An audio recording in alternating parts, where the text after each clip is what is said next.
Hi, welcome you to Learn English. இந்த sentences எல்லாம் பாருங்களேன், ரொம்ப சிம்பிளான sentences. Once there was a village. ஒரு காலத்தில் ஒரு கிராமம் இருந்தது. There was a man living in the village.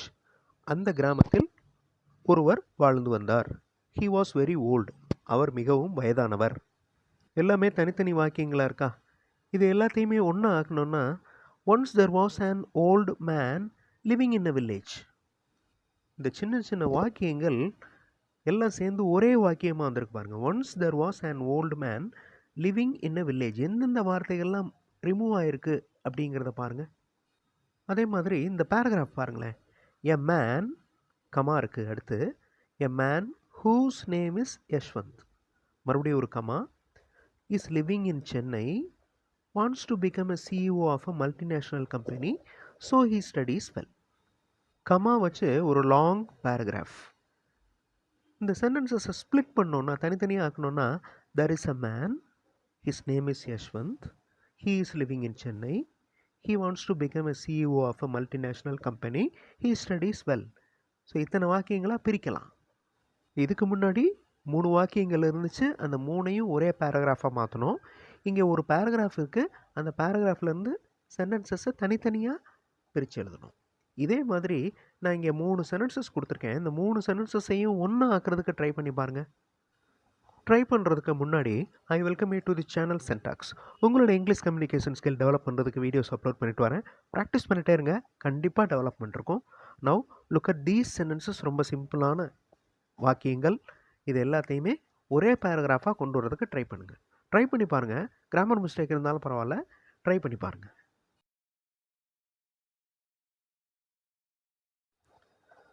This government school teachers are well experienced and kind. ரொம்ப சிம்பிளாக இருக்கா? மேலே இருக்கிற 3 வாக்கியங்களுமே ரொம்ப சிம்பிளான வாக்கியங்கள் தான். இப்போ அதை எல்லாத்தையுமே ஒரே பேராகிராஃபாக மாற்றுறப்ப திஸ் கவர்மெண்ட் ஸ்கூல் டீச்சர்ஸ் அப்படின்னு வந்துருச்சு. ரொம்ப சிம்பிள் இந்த எக்ஸசைஸ். இதே மாதிரி இங்கே இருக்கிற 3 சென்டென்சஸ் பாருங்கள். This is a classroom. இது ஒரு வகுப்பறை. Some students are writing the homework. சில மாணவர்கள் ஹோம்ஒர்க் எழுதி கொண்டிருக்கிறார்கள். The homework is given by the teacher. அந்த ஹோம்ஒர்க்கை யார் கொடுத்தா? டீச்சர் கொடுத்துருக்காங்க. ஸோ இந்த 3 வாக்கியங்களையும் ஒரே பேராகிராஃபாக கொண்டு வரதுக்கு ட்ரை பண்ணுங்கள்.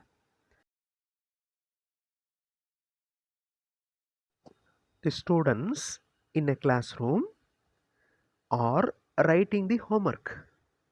தி ஸ்டூடெண்ட்ஸ் அப்படிங்கிறது subject, in a classroom அப்படிங்கிறது அட்ஜங்க்ட், இங்கே ஆர் ரைட்டிங் அப்படிங்கிறது வேர்ப், தி ஹோம்ஒர்க் அப்படிங்கிறது object. So the students in a classroom are writing the homework given by the teacher.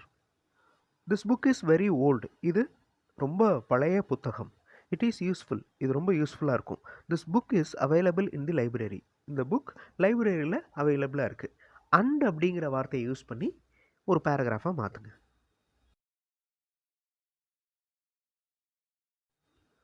இந்த யூஸ்ஃபுல், ஓல்டு, இது ரெண்டுமே adjective. இது ரெண்டையும் ஒன்று ஆக்கியாச்சு பாருங்கள். This useful and very old book is available in the library. இங்கே இருக்கிற 3 வாக்கியங்களை ஆல்சோ அப்படிங்கிற வார்த்தையை யூஸ் பண்ணி ஒரே பேராகிராஃபாக மாற்ற போகிறீங்க.